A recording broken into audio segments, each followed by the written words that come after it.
Hello sir, আমার 2-3 দিনের জন্য ছুটি লাগবে। হ্যাঁ হ্যাঁ, অ্যাকচুয়ালি আমি মেল করে দিয়েছি, প্লিজ অ্যাপ্রুভ করে দিন। আচ্ছা স্যার, আমি অ্যাকচুয়ালি গ্রামের বাড়ি যেতাম। অ্যাকচুয়ালি অনেক বছর হয়ে গেছে যাইনি।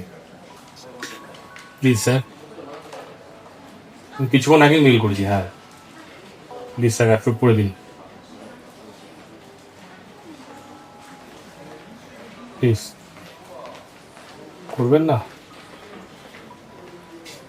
একটু এমার্জেন্সি কাজ ছিল। হ্যাঁ হ্যাঁ,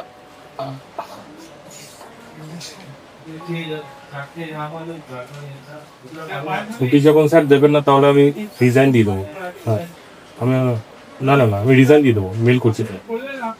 15 বছর হয়ে গেছে আমি এখানে এসেছি, ছুটি তেমন আমি নিই না। হ্যাঁ না না স্যার, রিজাইন দেবো। ঠিক আছে ঠিক আছে, ছুটি দিতে হবে না স্যার, আমি রিজাইন দিয়ে দিচ্ছি। ঠিক আছে।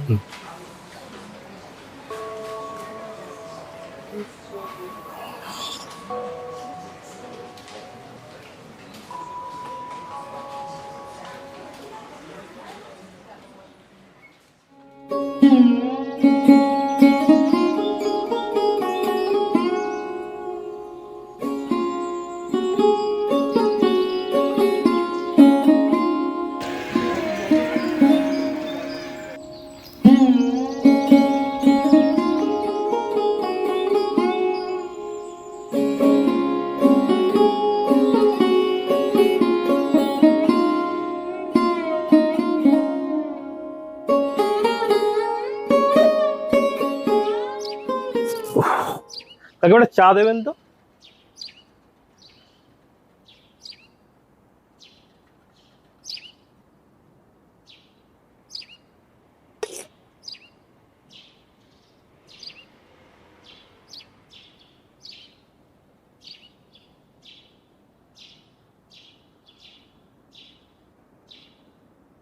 বিট্টু, আরে দীপু, কি খবর? কেমন আছিস বল? এই তো চলছে রে। কোথায় ছিলি এতদিন? সেই যে কলকাতা গেলি, আর তো ফেরার নাম নেই। তোকে এত বছর পর দেখতে পাবো ভাবতেও পারিনি। 15 বছর ধরে তোর সাথে যোগাযোগ করার চেষ্টা করেছি, কিন্তু কোনো খবর পাইনি। তুই তো কলকাতাতেই রয়ে গেলি, গ্রামে আর এলি না।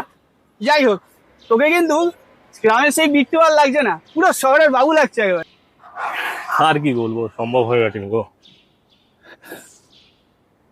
শহরে গেলাম, কর্পোরেট সেক্টরে চাকরি পেলাম, সবই তো জানতেই। হ্যাঁ, তারপর তারপর ওখানে ওখানে ছুটি পাওয়া তো হয়েই ওঠে না, ছুটি চাইলেও ছুটি পাই না, এত কাজের প্রেশার। 2 দিন ছুটি চাইবো, তার জন্য আগে থেকে মেল করতে হয়, নানা সমস্যা। কর্পোরেট সেক্টর তো বুঝতেই পারছো। হ্যাঁ, তাই চলেই আসলাম, চাকরি ছেড়ে দিয়েছি, কি বলছিস? রিজাইন দিয়ে দিয়েছি। ছুটি নিয়ে নানা সমস্যা, তার মধ্যে এত কাজের প্রেশার, আর হয়ে উঠছিল না। এবার এখানেই থাকবো। তাই? তারপর বলো, কেমন আছো? হ্যাঁ, ঠিকঠাক। আচ্ছা, বুলটে কি খবর? উল্টে হ্যাঁ, আসলে ও আর আমাদের মাঝে নেই রে। 6 বছর আগে ভোলা কাকার আম বাগান থেকে আম পাড়তে গেছিল, হ্যাঁ। গাছ থেকে পড়ে যায়, বুকে খুব লাগে। তারপর হাসপাতালের নিয়ে যেতে যেতেই সব শেষ।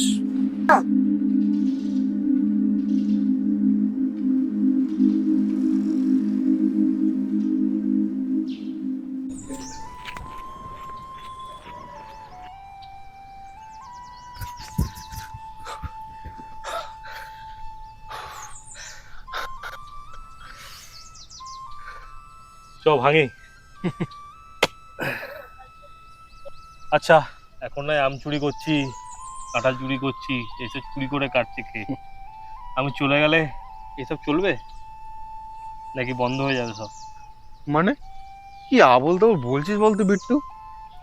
যেটা সত্যি সেটাই বলছি, বল। কলকাতাতে একটা কাজের জন্য আবেদন করেছি, বুঝলি? যদি হয়ে যায় আমাকে হয়তো চলে যেতে হবে।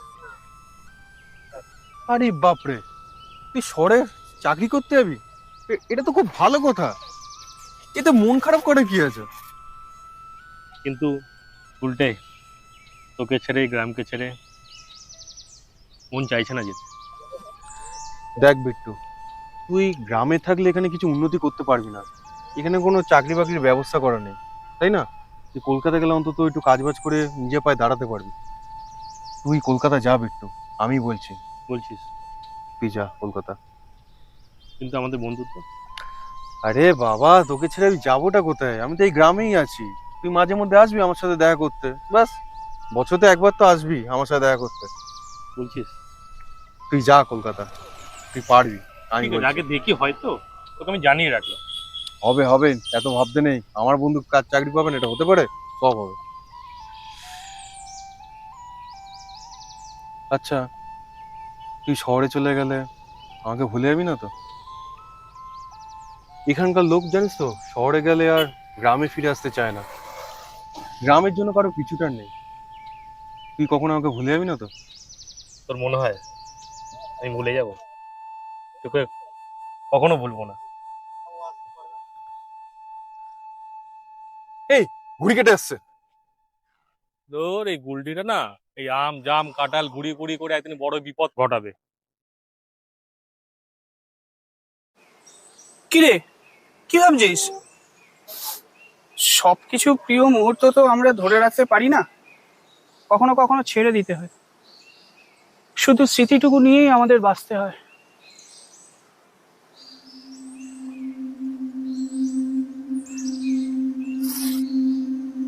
আচ্ছা, ছুটকির কি খবর? ওর তো 4-5 বছর আগে বিয়ে হয়ে গেছে। সে কি? হ্যাঁ, ওর স্বামী তো ভালো কাজ করে। কোথায় বিয়ে হলো? ও তো পাশের গ্রামে।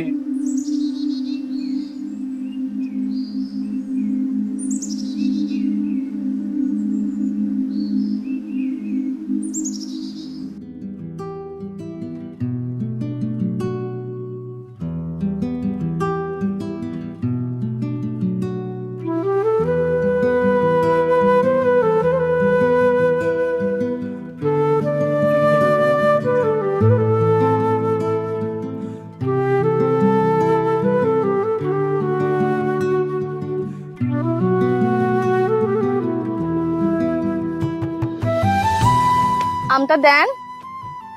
ও মশাই, আমটা দেন, এটা আমার আম।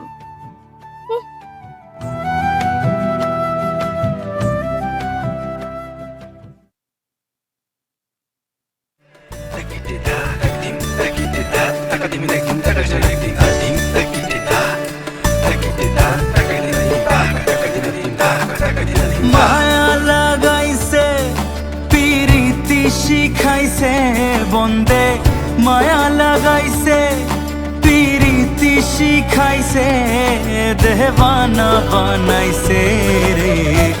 কি জাদু করিলা যে বন্দে মায়া লাগাইছে, কি জাদু করিয়া গো বন্দে মায়া লাগাইছে। ও বন্দে মায়া লাগাইছে পিরিতি শিখাইছে বন্দে, মায়া লাগাইছে পিরিতি শিখাইছে দেবানা বানাইছে রে। কি জাদু করিলা যে বন্দে মায়া লাগাইছে, কি জাদু করিয়া গো বন্দে মায়া লাগাইছে।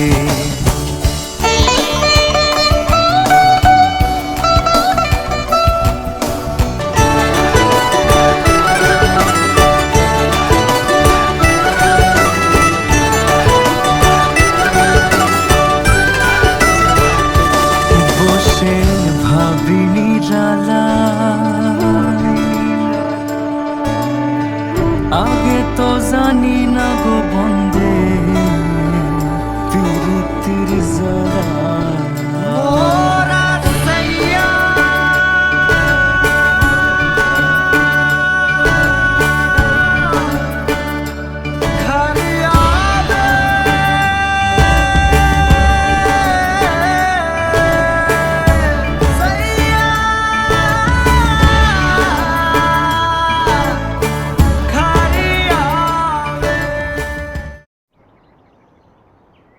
চিঠি আছে, চিঠি আছে, চিঠি।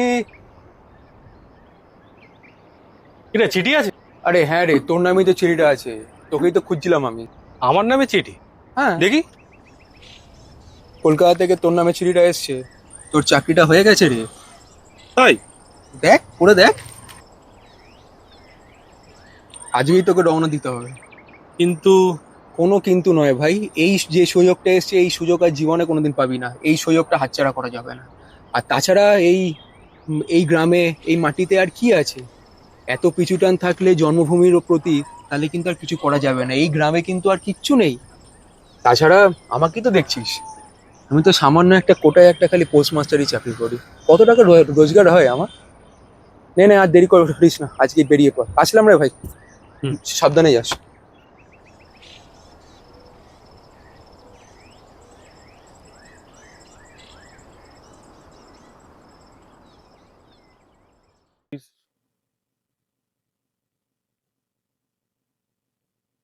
চুটকি, বলো শুনি, কি বলবে? আসলে একটা কথা বলার ছিল আপনাকে। বলো শুনি, কি কথা? দেখো বাবা, আবারও সব রোমান্টিক ফিল্মের মতন প্রেমের প্রস্তাব দিও না জানো। এই ছুটকি কিন্তু কাউকে মন দেয় না। আসলে কাজের সূত্রে আমাকে কলকাতা যেতে হচ্ছে। কবে ফিরবো জানি না, তাই দেখা করতে বললাম। পছন্দ হয়েছে আমায়? না মানে না মানে কি? তোমার চোখ দেখে মনে হচ্ছে তুমি আমার প্রেমে পড়েছো, তাহলে না বলছো কেন? আপনি যদি কিছু মনে করেন, আর তাছাড়া আপনি তো কাউকে মন কিছু দেন না, তাই আর কি। সে তো অন্য ছেলেদের জন্য, তোমাকে মন দেবো না বলেছি আমি? মানে? মানে সত্যি যদি ভালোবেসে থাকো তাহলে গ্রামে ফিরে এসো, তোমার জন্য অপেক্ষা করব। বেশি দেরি করো না, জানোই তো মেয়েদের আবার বেশি দিন বাড়িতে ফেলে রাখে না, বিয়ে দিয়ে দেয়। মন খারাপ হয়ে গেল? মন খারাপ করো না।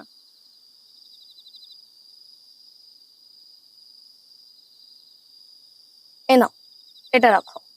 আমার কথা মনে পড়লে এই দুলটাকে দেখো, আর এই দুলটাকে দেখলে মনে হবে যে আমি তোমার সাথেই আছি।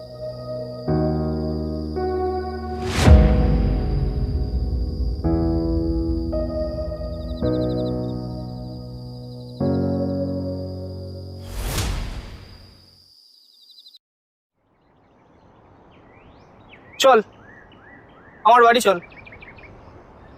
না, কলকাতা ফিরে যাব। কি করবি কলকাতায় ফিরে? তুই তো চাকরি ছেড়ে এলি।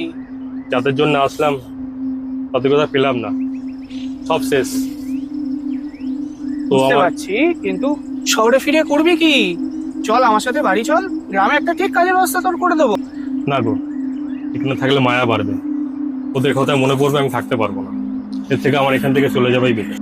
তোকে তো আর জোর করতে পারি না, গ্রামে আসিস কিন্তু।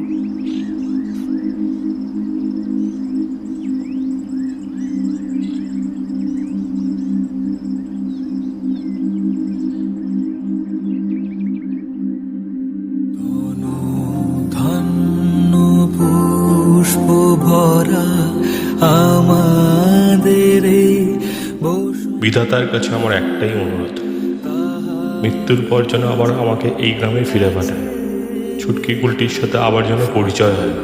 এই গ্রামের পিছুটা আমি কখনোই ছাড়তে পারবো না। বসে স্বপ্ন